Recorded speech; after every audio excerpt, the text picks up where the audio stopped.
Hello viewers, আজ আমি আপনাদের সাথে শেয়ার করব ভীষণ মজা এবং মুচমুচে ইয়ামি চিকেন ফ্রাই রেসিপিটা। বাড়িতে থাকা উপকরণ দিয়ে কিভাবে আপনারা কেএফসি স্টাইলের বা রেস্টুরেন্টের স্টাইলের চিকেন ফ্রাই আপনারা তৈরি করতে পারেন খুবই সহজভাবে, সেটি আমি আপনাদের সাথে শেয়ার করছি। আশা করছি আপনাদের ভীষণ ভালো লাগবে। ভালো লাগলে অবশ্যই লাইক, কমেন্টস ও শেয়ার করবেন, সাবস্ক্রাইব করতে ভুলবেন না।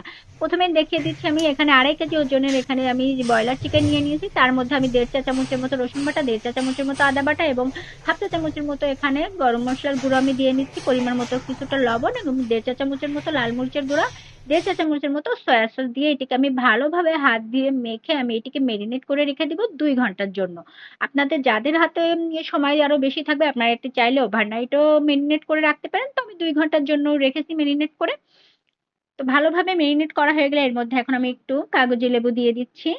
দিয়ে এটিকে ভালোভাবে আবার মেখে আমি এটি 2 ঘন্টা রেখে দিব মেরিনেশনে। তো এখন আমি আমার এটি 2 কাপের মতো ময়দার সাথে 1/2 কাপের মতো চাউলের গুঁড়া দিয়ে তার মধ্যে পরিমাণ মতো কিছুটা লবণ, 1/2 চা চামচের মতো গরম মশলার গুঁড়ো এবং 1/2 চা চামচের মতো এখানে আমি ঝালের গুঁড়ো আমি নিয়ে নিচ্ছি, লাল মরিচের গুঁড়া।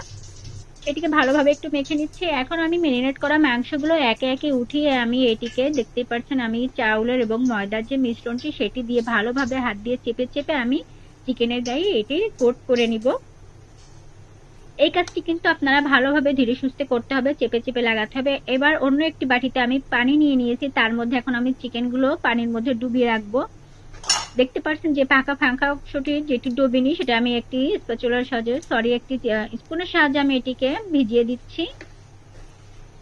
এখন এটি কিছু সময় ভেজানো হয়ে গেলে একটি কাঁটা চামচের সাহায্যে আমি এটিকে উঠিয়ে আমি যে ময়দার মিশ্রণটি করে রেখেছিলাম সেটিকে আবার ভালোভাবে আমি ভালো করে হাত দিয়ে চেপে চেপে আমি এটিকে কোট করে নিয়েছি। এখন সবগুলো আমার চিকেন কোট করা হয়ে গিয়েছে।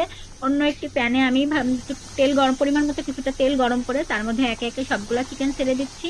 চিকেনগুলো ভাজার সময় অবশ্যই মনে রাখতে হবে চুলার জালটি কিন্তু একেবারে অনেক বেশি হাইয়ে দেওয়া যাবে না, তাহলে কিন্তু চিকেনটা উপর থেকে পুড়ে যাবে, ভিতরে কিন্তু কাঁচা থেকে যাবে। এই পর্যায়ে আপনারা মিডিয়ামে বা মিডিয়ামের থেকে লোতে রেখে চিকেনগুলো উল্টে পাল্টে ভালো করে ভেজে নেবেন। দেখতেই পাচ্ছেন ব্রাউন কালার করে কেমন করে আমি ভেজে নিয়েছি, ঠিক এমন করে ভেজে নিতে হবে। তো এই ছিল আমার আজকের রেসিপি। ভালো লাগলে অবশ্যই লাইক, কমেন্ট, শেয়ার করবেন। পরবর্তী ভিডিও দেখার জন্য আমন্ত্রণ রইল। সে পর্যন্ত ভালো থাকবেন, সুস্থ থাকবেন। আল্লাহ হাফেজ।